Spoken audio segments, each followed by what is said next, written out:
Seorang wanita dibawa pergi oleh dua pria asing, dipaksa masuk ke rumah sakit jiwa, tubuhnya diikat, mulutnya juga ditutup, mencoba minta belas kasihan. Ia dibawa ke toilet dan pakaiannya dilepas oleh kedua pria, lalu ia dimandikan. Setelah selesai dimandikan, ia diikat dan dibawa ke hadapan dekan.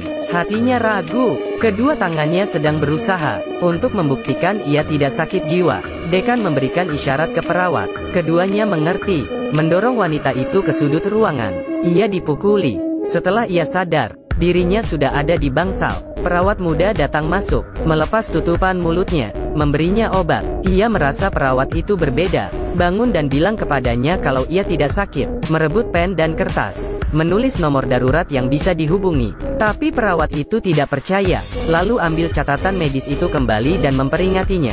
Di rumah sakit tidak boleh menggunakan benda tajam. Di saat itu seorang perawat tua masuk, memegang dagu wanita, memaksa memasukkan obat. Saat diperiksa, ia pura-pura melihat dan cek wanita itu.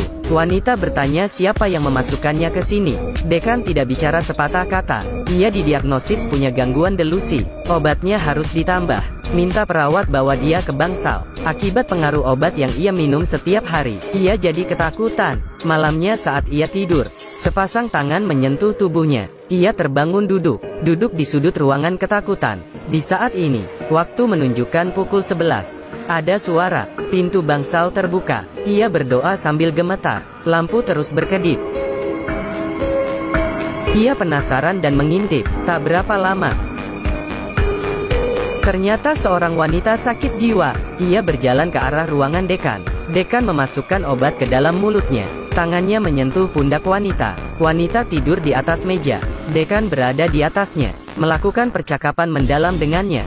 Wanita itu tertawa. Sisi lain terdengar suara nafas pria mesum. Wanita jadi ketakutan, mencakar tembok dengan tangannya, menghantamkan kepalanya ke tembok, menggigit tangannya. Tanpa ada harapan, ia berpikir dengan mati bisa membebaskannya. Ia coba kabur, tapi selalu dipukuli. Orang yang tidak patuh akan dibawa ke ruang operasi dan menghilang. Wanita sakit itu bilang padanya, hanya pria mesum yang tahu jalan keluarnya. Malam itu, ia beranikan diri datang ke pria itu untuk bertanya. Pria itu minta syarat, ke toilet untuk bermain dengannya. Ia sekarang tahu apa tujuan pria itu.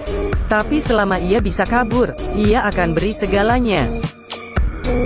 Pria mengendus aromanya. Ia tidak menolak karena ingin tahu jalan keluar untuk kabur. Di toilet, pria itu bilang pintu itu ada di kamar dekan. Kata sandinya 44. Ia telah dapat jawabannya. Jongkok perlahan. Pria bersandar di tembok menikmatinya. Tidak berapa lama, wanita mendorongnya. Sakit parah, sampai menangis kesakitan. Jatuh ke lantai. Beberapa orang bergegas masuk. Wanita cari kesempatan masuk ke ruang dekan. Ketik 44. Tapi sandi salah. Ia tidak percaya. Pria itu bohong padanya. Ia panik berbalik badan, melihat wanita itu menunjukkan sesuatu ke dinding. Ia coba. Ternyata sandinya benar. Ia bergegas masuk, mengeluarkan papan dari lemari, menemukan lubang besar di dinding.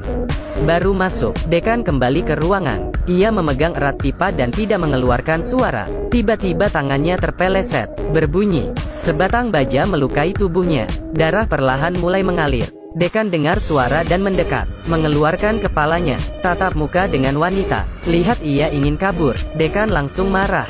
Jiang Xiuya. Ia ketakutan dan terpeleset. Tidak berapa lama, ia sadar kembali. Berjalan menyusuri lorong dengan tangan terluka. Akhirnya ia melihat sinar matahari. Ironisnya, rumah sakit jiwa itu ternyata ada di tengah kota. Dinding kehidupan yang berbeda. Ia berjalan dengan baju compang camping di jalan. Orang di jalan melihatnya aneh. Tiba-tiba ambulans itu datang lagi. Dua penjaga berlari ke arahnya. Melihat ini, ia ketakutan, langsung berlari. Di tengah jalan menghentikan mobil polisi, meminta bantuan. Mobil polisi membawanya ke depan rumah sakit jiwa. Dua orang perawat bergegas keluar dan membawanya masuk. Dalam kebingungan, ia mendengar suara daging dipotong. Tepat di sebelahnya adalah tempat pembunuhan. Pasien yang menghilang. Pinggang semua orang dibedah. Dekan mengeluarkan pisau ingin beda pinggangnya. Perawat muda ini melihat, langsung menelepon nomor yang wanita itu berikan kepadanya. Ternyata nomor itu adalah pacar wanita itu. Pacarnya cari dia sampai gila. Setelah dapat kabar, langsung ke sana. Saat di lift ia tidak sengaja bertemu ayah tiri wanita itu. Ternyata ia yang mengirim wanita itu ke sana. ayah tirinya itu. Ia terlihat seperti seorang kepala polisi yang jujur, tapi sebenarnya ia sangat kejam.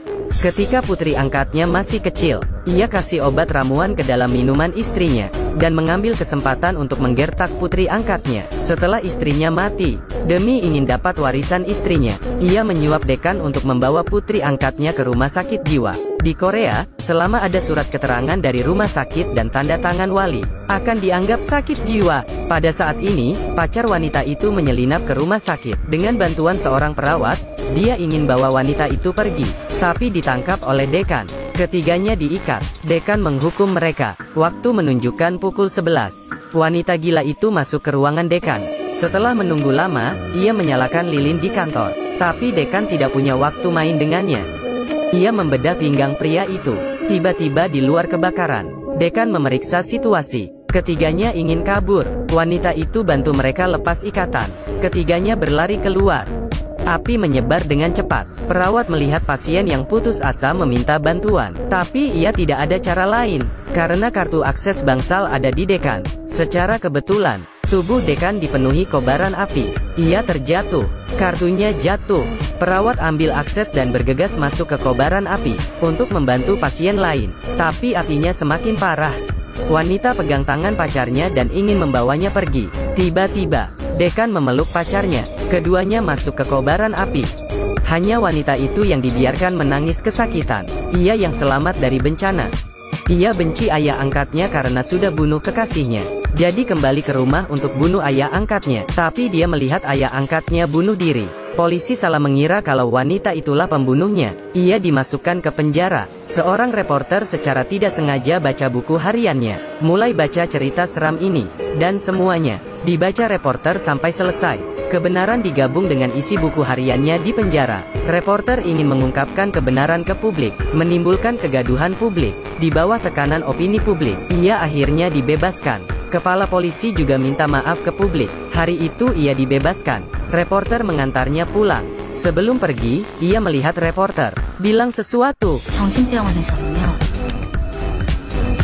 이런 볼펜도 흉기가 되는 거 아세요? 절대 환자들한테 주질 않죠. Kemudian menyerahkan pen dan buku harian itu kepada reporter. Reporter melihat wanita itu memasuki pintu dengan wajah bingung. Tiba-tiba ia teringat, jangan pakai pen. Bagaimana buku harian itu ditulis? Wanita yang pulang itu melepas pakaiannya, menampilkan bekas luka panjang. Ada foto seorang pria menggendong bayi, yaitu ayah kandungnya. Yang benar adalah orang yang dibawa ke rumah sakit jiwa oleh ayah tirinya adalah ibunya. Ia tidak berhenti cari ibunya. Pergi ke rumah sakit jiwa untuk tolong dia. Yang dibedah adalah dia. Terakhir yang dibawa ke kobaran api adalah ibunya.